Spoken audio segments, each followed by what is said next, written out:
ஓம் நம சிவாய. தென் நாடுடைய சிவனை போற்றி, என் நாட்டவர்க்கும் நிறைவா போற்றி. குருவே துணை. தியானம் செய்தவரும் மற்றும் யோகம் கற்றவரும் வாழ்வில் ஒரு நாளும் தோற்றதில்லை.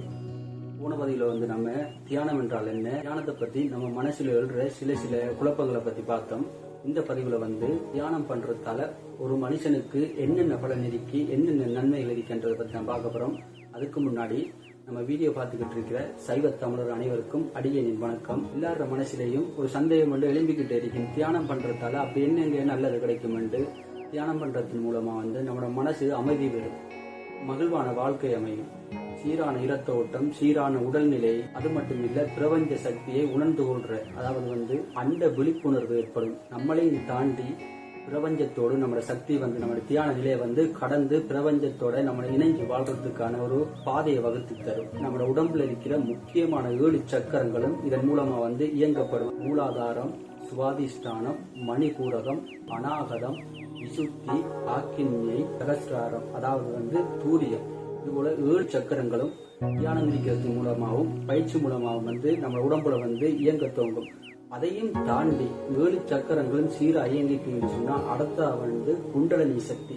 இதையும் தியானத்தின் மூலமாகவும் சிறந்த பயிற்சி மூலமாகவும் இந்த குண்டலினி சக்தியையும் எழுப்பிக் கொள்ளலாம். இது முறையான தியானத்தின் மூலமாகவும் முறையான பயிற்சி மூலமாகவும் தான் சக்கரங்களை நம்ம இயக்க முடியும்.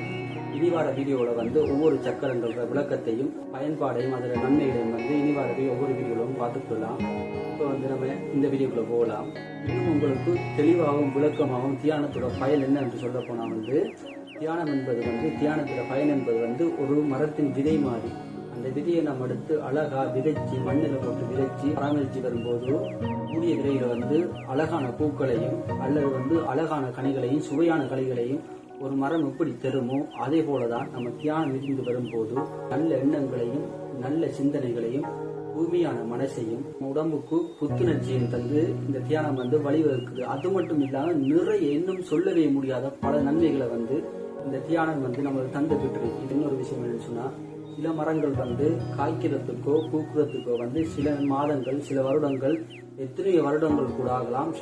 உங்களோட எண்ணங்களையும் சிந்தனைகளையும் உங்களோட முயற்சியையும் பொறுத்து தான் ஒரு மரம் காய்க்கிறதும் பூக்குறதும். அதே போலதான் செய்யற தியானம் நம்மளை கைகூடுறதும் அந்த தியானத்தின் மூலமா நம்ம பலன் பெறுறதும் உங்களோட முயற்சியில தான் இருக்கு. இது மட்டுமல்லாம ஆழ்ந்த தியானத்தின் மூலமா தான் நம்மளோட உடம்பு அபரிவிதமான சக்தியை எல்லாம் அந்த பிரபஞ்சத்துல இருந்து பெற்றுக்கொள்ளுதோ. நம்மளோட உடம்புல இருக்கிற தீராத வழியை கூட இந்த தியானம் கட்டுப்படுத்தி சுகமாக்கி தரும். அதே போல நம்மளுக்கு வர பிரச்சனைகளுக்கான தீர்வையும் இந்த தியானம் எரித்து வைக்கிறதுக்கான வழியையும் ஏற்படுத்தி இது போல பலவிதமான நன்மைகள் இந்த தியானத்து மூலமா இருக்கு. இப்போ உங்களோட மனசுல ஒரு கேள்வி ஒன்று எழுந்திருக்கலாம், அதை நாங்க ஆழ்ந்த தியானம் என்று சொன்னா என்ன?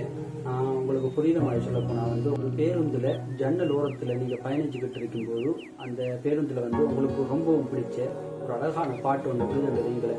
அப்போ உங்களோட பாட்டு உங்களை அறியாமலே அந்த பாட்டை நீங்க ரசிக்க தோங்குவீங்க. இப்ப மனசுலையும் சரி சிந்தனையிலையும் சரி கண்ணை முடித்து அந்த பாட்டை அப்படியே ரசிச்சுக்கிட்டு அந்த பாட்டுக்குள்ளேயே உங்களோட சிந்தனை எல்லாத்தையும் கொண்டு போவீங்க. பக்கத்துல இருந்து யாராச்சும் உங்களோட பேரை சொல்லி கூப்பிட்டாலும் அந்த அவங்க கூப்பிடுற குரல் கூட உங்களோட காதுல கேட்கிற அளவுக்கு அந்த பாட்டுல நீங்க மெய்மறந்து இருப்பீங்க. அதே போலதாங்க ஆழ்ந்த தியானம் பண்றது எவ்வளவு கூட்டமா இருந்தாலும் சரி, எவ்வளவு சத்தங்களா இருந்தாலும் சரி, உங்களோட மைண்ட் உங்களோட தியானத்தை நோக்கி போகும்போது வேற எதையுமே சிந்திக்க தோணாது. அது நாங்க ஆழ்ந்த தியானம் பண்றது. அதே போல ஆழ்ந்த தியானத்தில் இருக்கும் போது பலவிதமான சக்திகளை நம்மள அடக்கி கொள்றோம், பலவிதமான சித்து வேலைகளை செய்யறோம், பலவிதமான நோய்களை தீர்த்து வைக்கும். இன்னும் ஒன்று சொன்ன விளங்குவோம் நினைக்கிறேன். மனிதன் ஒரு நாளைக்கு 8 மணி தேலமோ இல்ல 12 மணி தேலமோ கஷ்டப்பட்டு உழைச்சிட்டு தன்னோட உடம்புக்கு தூக்கம் என்ற ஒரு ஓய்வை கொடுக்கான். தூங்கி எழுந்ததுக்கு பிறகு கொஞ்ச நேரம் எவ்வளவு அந்த உடம்பு புத்துணர்ச்சி அளிக்கும், ஒரு சுறுசுறுப்பு அளிக்கும். அந்த சுறுசுறுப்பும் புத்துணர்ச்சியும் வேணும், வாழ்க்கை ஃபுல்லா வேணும்னு சொன்னா அதுக்கு ஒரே வழி தியானம் தாங்க. தியானம் பண்றது மூலமா நம்மளோட உடம்பும் சரி மனசும் சரி எப்பவும் சுறுசுறுப்பாகவும் மகிழ்ச்சியாகவும் சரி, நம்மள சார்ந்தவங்களும் சரி எப்போதுமே சந்தோஷமா இருப்பாங்க. இன்னும் எவ்வளவு நன்மைகள் இருக்கு இந்த தியானத்திலையும் யோகத்திலையும். சொல்ல போனா இந்த நாளையே போதாதுன்னு நான் நினைக்கிறேன். இந்த பதிவுல எவ்வளவு போதும்னு நினைக்கிறேன். இன்னும் ஒரு ஆன்மீகம் சம்பந்தமான பதிவுல மீண்டும் சந்திக்கலாம். சிவாய நம.